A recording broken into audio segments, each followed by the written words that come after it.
ചക്ക, പൈനാപ്പിൾ, വെള്ളരി, മാങ്ങ. ഉമേഷ്, അത് മനസ്സിലായി. നീ എന്തിനാ ഈ പിള്ളേരെ കിടന്ന് ബഹളം വെക്കുന്നേ? അല്ല ഇന്ന് നല്ല സന്തോഷം, അത് മാത്രമല്ല നല്ല ഉന്മേഷം ഉണ്ടേ. ഒരുപാട് ഉന്മേഷം കാണിക്കല്ലേ, വിഷുവാ വരുന്നത്.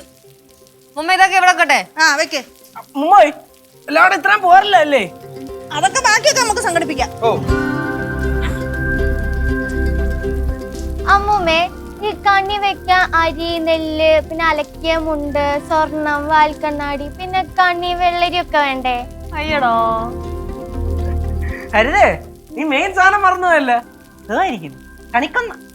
കണിക്കൊന്ന പിന്നെ വെറ്റില, അടയ്ക്ക, കൺമശി, ചാന്ത്, സിന്ദൂരം, നാരങ്ങ, മാങ്ങ, പഴുത്ത പഴം, പിന്നെ നാളികേര പകുതി. പിന്നൊരു കാര്യം മറന്നുപോയി. കിഴക്കോട്ട് തിരിയിട്ട് കത്തിച്ചു വെച്ച നിലവിളക്ക്, കൃഷ്ണ വിഗ്രഹം. ഇതൊന്നും നീ പറഞ്ഞില്ല.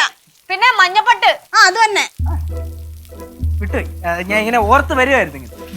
അല്ല, ഞാൻ കാര്യം ചോദിക്കട്ടെ, ഈ വാൽക്കണ്ണാടി വെക്കുന്ന ഈ കണി വെക്കുന്നതിന് വെക്കണേ പ്രതീകം, തെളിഞ്ഞ മനസ്സിന്റെ കേശുവേ, പ്രതീകം, തെളിഞ്ഞ മനസ്സിന്റെ പ്രതീകം. ഒന്ന് പോടാ അവിടുന്ന്. ഭഗവതിയെ സങ്കല്പിച്ചാണ് വാൽക്കണ്ണാടി വെക്കുന്നത്. ഉരുളി പ്രപഞ്ചത്തിന്റെ പ്രതീകമാണ്. അതിൽ നിറയുന്നത് മൊത്തം മഹാവിഷ്ണു ആണെന്നാണ് സങ്കല്പം. இதெல்லாம் கேட்கறதுக்கு ரொம்ப நல்லா இருக்குல்ல. വേറെന്തൊക്കെ പ്രതീകങ്ങളുണ്ട് അമ്മൂമ്മ?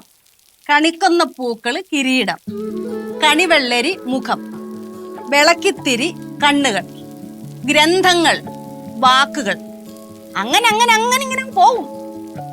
ആ ഒന്ന് വിട്ടുപോയി, വാൽക്കണ്ണാടി മനസ്സ്.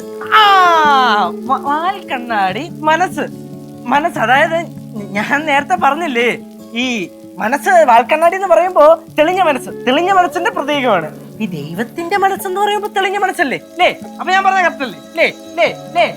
കേശുവേ, വീണ കിട്ടിയത് എടുത്തു വെച്ചങ്ങ് അലക്കരുത് കേട്ടാ.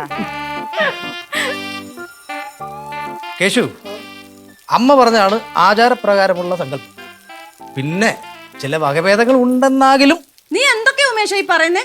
വിഷുവൊക്കെ അല്ല അമ്മ, ഇച്ചിരി ആലങ്കാരികമായിട്ട് പറഞ്ഞതാ. അമ്മൂമ്മ, ഓ ഈ കൈതച്ചക്കയുടെ പ്രതീകം കൈതച്ചക്കയുടെ പ്രതീകം കൈതച്ചക്ക തന്നെ.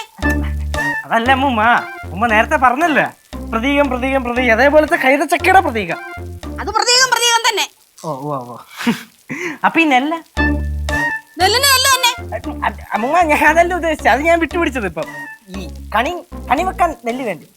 അയ്യോ, പത്തായിട്ട് നെല്ലില്ല. എന്തായാലും അമ്മൂമ്മ ചുമ്മാ ഈ വിഷു ആഘോഷിക്കാൻ പിള്ളേരെ മൊത്തം വിളിച്ചു വരുത്തിയിട്ട്, അതും വിഷുവിന്റെ തലേന്ന് അവരുടെ ഫ്രണ്ട് വെച്ചിട്ട് താരതമ്യം പറയല്ലേ അമ്മൂമ്മ? എടാ അതല്ലടാ, നമ്മുടെ പാടത്ത് കൊയ്ത്ത് നടന്നില്ലല്ലോ, അപ്പുറത്തെ പാടത്ത് മെതി നടക്കുന്നുണ്ട്. അപ്പൊ മക്കള് പോയി മേടിച്ചോണ്ട് വന്നാ മതി. എന്തായാലും അമ്മൂമ്മ ചുമ്മാ വിഷു ആയിട്ട് കടം മേടിക്കുന്നവരുടെ ശരിയാവില്ല. എടാ കടം മേടിക്കാനല്ല, നീ പോയി ചോദിച്ചാൽ മതി, അവര് തരും. എന്നാ പിന്നെ ഊണ് കഴിഞ്ഞിട്ട് പോവല്ലേ? മതി. അത് പോരായോ? എന്നാ പിന്നെ ഞാനും വരുന്നുണ്ട്. ഞാനും വരും. കുടുംബങ്ങളിൽ കൂട്ടുകൂടിയ 10 വർഷങ്ങൾ.